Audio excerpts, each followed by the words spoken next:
Hey, Alexia, let me ask you a question. What do you think the number one reason why most of our students say they're not improving in English?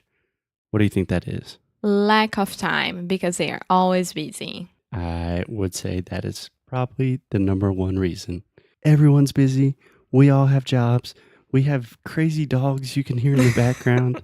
We have families. We have things to do. And we are here. We are teaching. We are doing everything. Yeah, we have lives. So it's really hard to learn English when you're doing that. But with italki, you can learn a language when you want, where you want. You can sit in your bed and talk to an American. It's pretty cool, don't you think? It's amazing. Yeah. And for the listeners of Inglês no Rádio, we have a special deal, don't we, Alexia? We do! E agora eu vou falar em português. Pode falar, pode falar. O special deal é o seguinte: você vai no italki.com, se inscreve no site, pega uma aula e a segunda vem totalmente de graça. E isso, para acontecer, você precisa colocar o código inglês no cru. Ou uma forma muito mais simples é ir na nossa descrição desse episódio e ir no link direto, certo? Yeah, that's it. Learn languages on italki. Talk to real people. It's awesome. Okay. Sim? Aproveitem. On with the show. De nada. Oi, fala aí, pessoal. Bom dia.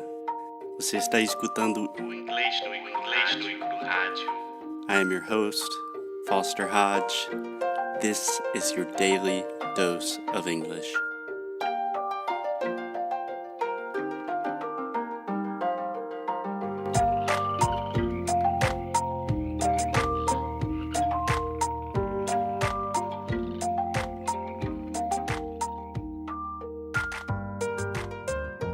Hey, Alexia, how are you? Hi, Foster. I'm just fine. What about you? I'm doing great. So today, guys, this is part 5, the last episode of our series talking about travel.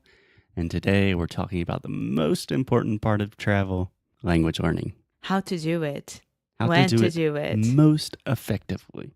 And the reason I want to talk about this is because I have taught so many students that travel a lot, that spend a lot of time in countries where English is the national language, and they still don't learn the language when they are traveling in that country. I'm not naming names. I'm not saying this is, it is a bad thing. I have students that have lived in the U.S. for more than 10 years that speak almost zero English, and I just think it's a missed opportunity. So in this episode, we're going to talk about how to take advantage of that time when you're traveling. Okay? Okay. Cool. So Alexia, I think the most important thing for me is when you are traveling in a country, the most important thing, the only thing you need to focus on is having as many conversations with native speakers as possible. Do you agree with that? Of course I do. Okay. Do you think you do that when you travel?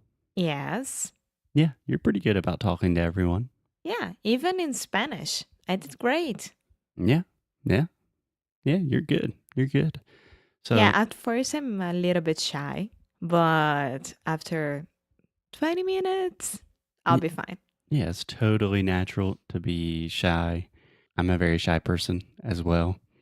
But the big mistake that I see a lot of students make is they think they cannot learn English until they arrive in the country. And really like the idea of, okay, I'm not going to learn English now, but in 6 months I'm going to the US and I'll do a course.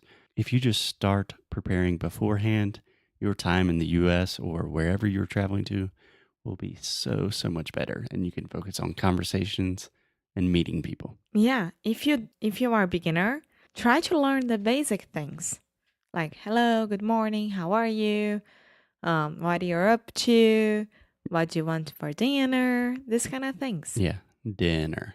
Yeah, that's the difference between the E and the I sound. You can learn more about it in Sound School.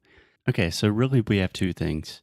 One is you should learn as much of the language before you get there. In tomorrow's episode, we will talk about how to really learn a lot when you're not in the country. So when you're in Brazil and you're, I don't know, even if you're not doing a course, when you're at home by yourself, we'll give you some tips and techniques. But right now we're talking about you are traveling, you're in the country, this is what you should do, right? Right.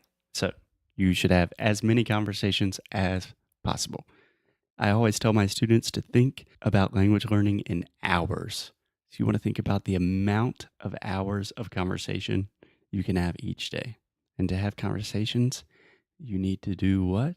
Meet people. You need to meet a lot of people. So we have an episode, I think it's episode 50, Como Fazer Amigos in English, where we give you a lot of resources. Yeah, meetups, meetup.com. classes, Yeah. So Pure Bar. yeah, we have an episode where Alexia talks about Pure Bar, which is kind of like a crazy ballet Pilates type thing. Fitness. I think that is episode 9, Pure Bar, Exercise from Hell. Yeah. It's a funny one. So I always recommend do a little bit of research before you go. Try to find people that like the same things you do. You can use meetup.com. You can use Facebook groups. You can just start classes somewhere or start a gym, yoga classes, photography classes, Ceramic. No, pottery. pottery, whatever Pottery. you're into. Yeah. Just whatever you normally do in Portuguese, find people that are doing that in English. Hang out with It's them. not hard, and I'm pretty sure that here is cheaper than in Brazil as well. So Yeah, probably most of the time, especially because as we're recording this, the dollar is like 4 to 1. yeah. Yeah. So, first thing, meet as many people as you can and talk to them. And if these people have common interests with you, it's a lot easier to talk to them, you know? If you just walk up to a random person on the street and say like, "Hello, I'm from Brazil." They're like, "Okay, cool." But if you are in a yoga class, everyone's talking about yoga, and you're like, "Hey, I'm from Brazil. I do yoga in Brazil." They are probably going to be a lot more open. Yeah. And they will be curious about you. I always say this because it's true. Take, for instance, Sunday evening that Mhm. we went out to have dinner, a really special kind of dinner. Yeah. It was I don't know how to explain that, but it was a group dinner that no one knew each other, and it was a family kind of serving. Yeah, we say family style. Yeah, family style. So this restaurant has every Sunday, they call it Sunday suppers, which supper is also a word for dinner that most people don't know. Kind of a southern thing, but for example, my mom always says supper, not dinner. But everyone's at one table. We all share food. No one knows each other. I mean, I knew Alexia and that was it. Yeah. And everyone was so much more interested in Alexia, as always. Just because you're Just Brazilian. because I had to show my passport to drink wine. Just because of that. No, but it was really interesting because usually I don't know any people that have been to Brazil already. Yeah. And 2 of them had already been to Brazil and to Yeah. Rio, Vitória, Recife, and Bahia. It's amazing. Yeah, that was interesting. They know more about Brazil than me. Yeah. Yeah. Most people are super interested about Yeah. Brazil. But once you start having your first conversations, your first ones are always the hardest, right? Yes. So after you just start talking to people, it gets easier every time. So you have to start that habit immediately when you get into a new country. Okay, so step 1, easy. Talk to people. Talk to a lot of people. Meet people, have conversations. All right? All right. Okay, my second piece of advice is always listen and repeat. Do you understand what I'm saying? Yes, I do. Yeah, so it does not matter. Your level is not important. If you are relatively basic and you only know like introduction phrases like, "Hey, how are you?" "I'm fine. How are you doing?" "What do you want to drink?" Just always when you're on the street, when you're in a restaurant, when you're in the metro, just listen to these things that you already know. So when someone says, "Hey, how are you?" then you should just listen and think in your head, "Okay, he said, 'Hey, how are you?'" and try to repeat. So I'm always repeating quietly, kind of under my breath. So in Brazil, someone's like, "E aí, beleza, cara?" And I'm like, "Huh." He said that a little differently than I would. And I'm like, "E aí, beleza, cara?" You know? So And I'm this kind of way a you crazy can person. recognize the accent as well. Here, I have a lot of trouble sometimes with Southern accent. Hmm. So it's pretty amazing how I got better, but still, Yeah. it's really, really difficult sometimes. Yeah. But the way your Southern accent is improving is just you were listening to things and then you start repeating them. And each day you start sounding a little bit more like me and my parents. And don't know if that's a good thing or a bad thing. The way that I call you, just like your mom. Oh, that's terrible. Sometimes I hear Alexia say my name and it sounds just like my mom. It's a nightmare. I call him Foster, and then he's ma'am. Yeah. So on that note, I think that's a good place to stop.